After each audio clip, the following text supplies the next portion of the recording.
আজ আমরা ammonia ammonia গ্যাসের রাসায়নিক ধর্ম সম্পর্কে জানব। অ্যামোনিয়া সাধারণত বিজারক গ্যাস হিসেবে কাজ করে এবং কিছু কিছু ক্ষেত্রে এর জারণ ধর্ম দেখা যায়। যেমন যেমন অ্যামোনিয়া গ্যাসকে বায়ু বা বাতাসের উপস্থিতিতে যদি 800 থেকে 900 ডিগ্রি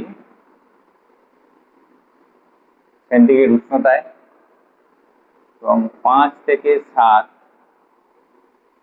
এটিএম চাপ এবং প্লাটিনাম রোডিয়াম অনুঘটকের উপস্থিতিতে বিক্রিয়া ঘটানো হয়, সেক্ষেত্রে নাইট্রিক অক্সাইড এবং সঙ্গে জল উৎপন্ন করে। এর ব্যালেন্স যদি করি আমরা 4 4 3 12 14 12 6 4 10 5 উৎপন্ন হবে। এমনই একটি বিজারক গ্যাস কালো রঙের উত্তপ্ত কিউপ্রিক অক্সাইড, এটা কালো রঙের, এই রঙগুলো উল্লেখ করতে হবে। কালো রঙের উত্তপ্ত কিউপ্রিক অক্সাইড উপর দিয়ে অ্যামোনিয়া গ্যাস চালনা করলে কি হবে, অ্যামোনিয়াটা নাইট্রোজেন উৎপন্ন করবে এবং সেই সঙ্গে লাল রঙের কপার উৎপন্ন করবে এবং জল উৎপন্ন করবে। এটা হচ্ছে লাল রঙের কপার উৎপন্ন করবে। এবং ব্যালেন্স যদি করি, ব্যালেন্স 2, এখানে 2, 3 2 6, এখানে 3, এখানে 3, এখানে 3, এখানে 3। এখানে লক্ষ্য করো, এই অ্যামোনিয়া হাইড্রোজেন অপসারিত হয়েছে, তাই এটা একটি জারণ হলো। আর কিউপ্রিক অক্সাইড থেকে এটা অক্সিজেন বেরিয়ে গেছে, তাই বিজারণ হলো। এক্ষেত্রে অ্যামোনিয়া গ্যাস বিজারক গ্যাস হিসাবে আচরণ করছে। এটা খুব ইম্পর্টেন্ট প্রশ্ন, ভালো করে করবে। এরপর চলে যাচ্ছি আরেকটি রাসায়নিক বিক্রিয়া জানবো। এটা হচ্ছে সোডিয়াম, উত্তপ্ত সোডিয়ামের উপর দিয়ে শুষ্ক অ্যামোনিয়া গ্যাস, এবং এই উষ্ণতাটা খুব উল্লেখ করতে হবে, 360 ডিগ্রি সেন্টিগ্রেড উষ্ণতা প্রয়োগ করতে হবে। তাহলে কি হবে, সোডিয়াম অ্যামাইড বা সোডামাইড উৎপন্ন হবে এবং সেই সঙ্গে হাইড্রোজেন উৎপন্ন হবে, এবং এটা সাদা মোমের মতো, এই রংটা হচ্ছে সাদা মোমের মতো। সোডিয়াম অ্যামাইড উৎপন্ন হবে, সেই সঙ্গে হাইড্রোজেন উৎপন্ন হবে। সেই সঙ্গে এইখান থেকে প্রশ্ন হতে পারে যে অ্যামোনিয়ার মধ্যে হাইড্রোজেন আছে, একটা বিক্রিয়ার সাথে দেখাও, লিখতে পারবো। বা সোডিয়াম অ্যামাইড বা সোডামাইড কি, এটি কিভাবে প্রস্তুত করা হয়, এখান থেকে এর প্রশ্ন হতে পারে। আচ্ছা, এবার চলে যাবো আমরা বিলীয়মান রং, পরে রাসায়নিক ধর্ম বিলীয়মান রং। বিলীয়মান রং, বিলীয়মান রংটা কি?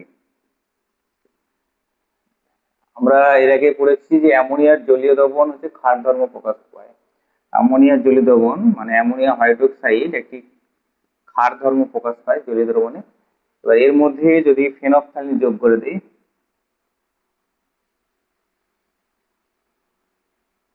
ফেনফথ্যালিন যোগ করে, ফেনফথ্যালিন নির্দেশক, এটা কেবলমাত্র ক্ষারীয় দ্রবণে লালচে গোলাপি রং ধারণ করে। তাই এই মুহূর্তে অ্যামোনিয়ার জলীয় দ্রবণ এবং লালচে ফেনফথ্যালিন কি রং ধারণ করলো, লালচে গোলাপি, লালচে গোলাপি রং ধারণ করলো।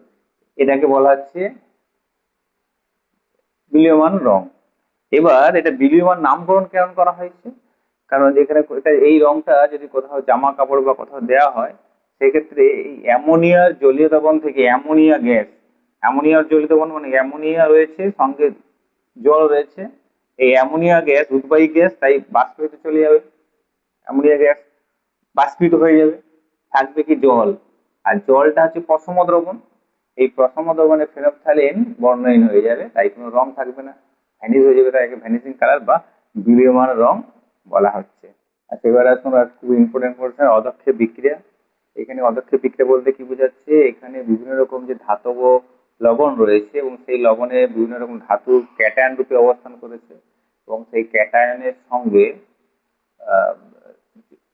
অ্যামোনিয়া যে জলীয় দ্রবণ, সেই অ্যামোনিয়া জলীয় দ্রবণে বিক্রিয়া করে বিভিন্ন রকম হাইড্রোক্সাইড, ধাতব হাইড্রোক্সাইড উৎপন্ন করে, এবং সেই ধাতব হাইড্রোক্সাইডের বর্ণ দেখে বা রং দেখে কোন ধাতু সেটা শনাক্ত করা, কোন ধাতুর ক্যাটায়ন বা লবণ সেটা শনাক্ত করা যায়। ঠিক আছে, আমরা চলে যাচ্ছি কয়েকটা ধাতব অক্সাইডে। ধরো 1 নম্বর যেটা রয়েছে হলো লোহার ফেরিক, ফেরিক ক্লোরাইড নিলাম। এখানে কি ক্যাটায়ন উপস্থিত রয়েছে? এফি থ্রি ফেরিক। এর মধ্যে যদি অ্যামোনিয়া জলীয় দ্রবণ যোগ করা হয় সেক্ষেত্রে দেখো এফি ওএইচ এর হোল 3 এবং সেই সঙ্গে অ্যামোনিয়াম ক্লোরাইড ব্যালেন্স করে নিই উৎপন্ন হলে। এখানে অদক্ষেপ কি? এবার এটা অদক্ষেপ হাইড্রোক্সাইড, এটার বর্ণ কি? বাদামি। এই বাদামি রং উৎপন্ন করছে, বুঝতে পারছি এটা। এখানে এফি প্লাস 3 ক্যাটায়ন রয়েছে। ঠিক আছে, এইভাবে শনাক্ত করতে পারি। 2 নম্বর লোহার ফেরাস রয়েছে, তো এখানে ফেরাস সালফেট, তাতে যদি অ্যামোনিয়া হাইড্রোক্সাইডের জলীয় দ্রবণ যোগ করি সেক্ষেত্রে অবশ্যই ফেরাস হাইড্রোক্সাইড উৎপন্ন হবে। সেই সঙ্গে কি হবে না, অ্যামোনিয়াম সালফেট উৎপন্ন হবে। অ্যামোনিয়াম সালফেট উৎপন্ন হবে 2। এবং এক্ষেত্রে এই যে পদার্থটা উৎপন্ন হলো এটা কি রঙের হবে? এটা হচ্ছে কালচে সবুজ। এবং এই বর্ণ দেখে বুঝতে হবে যে এখানে অবশ্যই Fe+2 এই আয়নটি ক্যাটায়নটি রয়েছে বা এই ক্যাটায়নের কোনো লবণ রয়েছে। আর এটা বলে দিই, অ্যালুমিনিয়াম, এখানে অ্যালুমিনিয়াম ক্লোরাইড এর উপর দিয়ে বা মধ্য দিয়ে অ্যামোনিয়ার জলীয় দ্রবণ যোগ করা হলো। যোগ করলে কি হবে? LOH এর হোল 3, অ্যালুমিনিয়াম হাইড্রোক্সাইড উৎপন্ন হলো, সঙ্গে অ্যামোনিয়াম ক্লোরাইড উৎপন্ন হলো।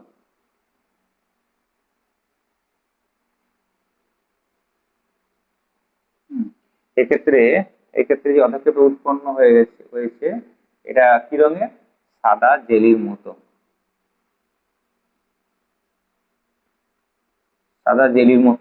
পদার্থ উৎপন্ন হবে। এবং এই জেলির মতো পদার্থ দেখে বুঝতে হবে যে এখানে অ্যালুমিনিয়াম আয়ন ক্যাটায়নসে অ্যালুমিনিয়াম রয়েছে এবং এর কোনো অ্যালুমিনিয়াম লবণ রয়েছে। ঠিক আছে, এই বিক্রিয়াগুলো খুব ইম্পর্টেন্ট, ভালো করে পড়ে নেবে। এবার অ্যামোনিয়া গ্যাস উৎপন্ন হলো, অ্যামোনিয়া গ্যাসকে শনাক্ত করবো কিভাবে? অ্যামোনিয়া গ্যাসকে শনাক্ত করতে গেলে বিকারক প্রয়োজন হয়। সেই বিকারকের নাম হচ্ছে নেসলার বিকারক। আর এই নেসলার বিকারকটা কি? নেসলার বিকারক হচ্ছে ক্ষারীয় এবং এখানে KOH ক্ষার যুক্ত করা হবে, তার সঙ্গে একটি যৌগ যার নাম হচ্ছে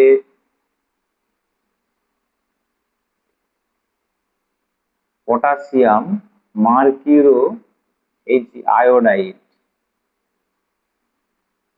পটাশিয়াম মার্কিউরো আয়োডাইড একটা জটিল যৌগ, তার সঙ্গে ক্ষারীয় KOH ক্ষার মিশালে যে বিকারকটা আসছে, উৎপন্ন হচ্ছে, তার নাম হচ্ছে নেসলার বিকারক।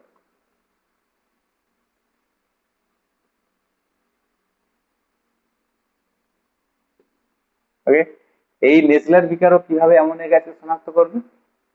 এর মধ্যে যদি সামান্য পরিমাণও অ্যামোনিয়া গ্যাস থাকে, পাঠানো হয় সামান্য পরিমাণ, সেক্ষেত্রে একটা যৌগ উৎপন্ন হবে,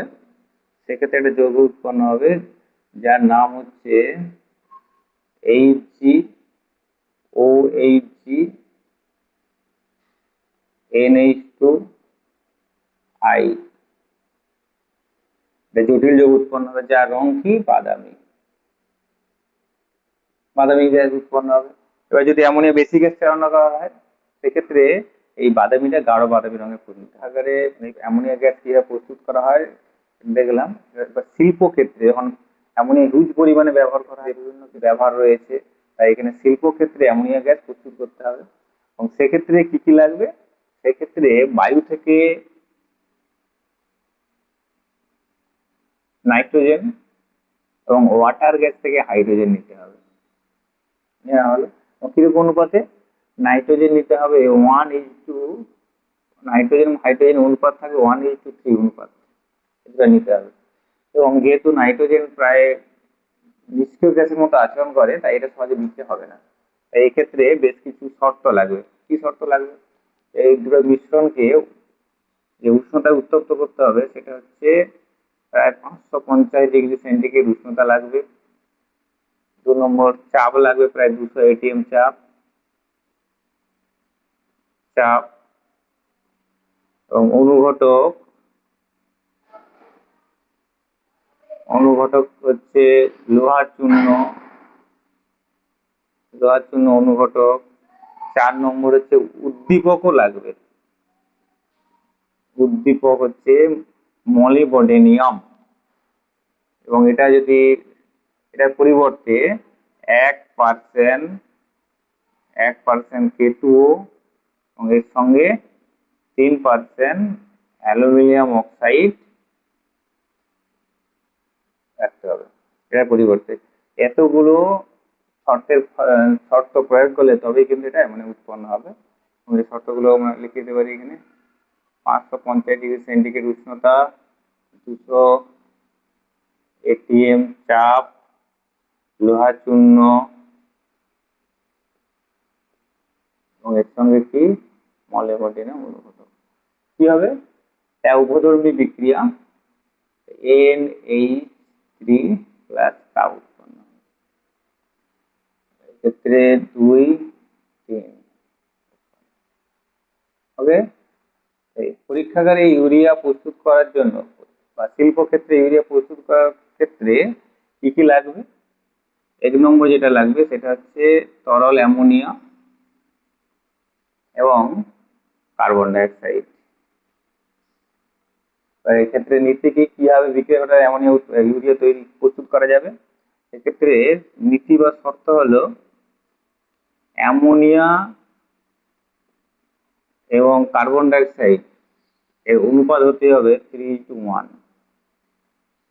এক্ষেত্রে তাপমাত্রা বা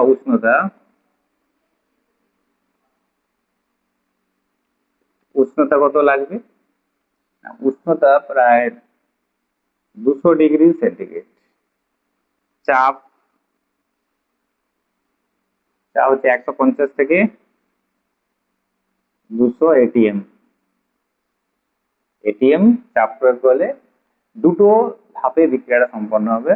1 নম্বর ধাপ হচ্ছে অ্যামোনিয়া এবং কার্বন ডাইঅক্সাইড, এটাকে 200 ডিগ্রি সেন্টিগ্রেড এবং 150 থেকে 200 ATM চাপ প্রয়োগ করলে কি হবে? অ্যামোনিয়াম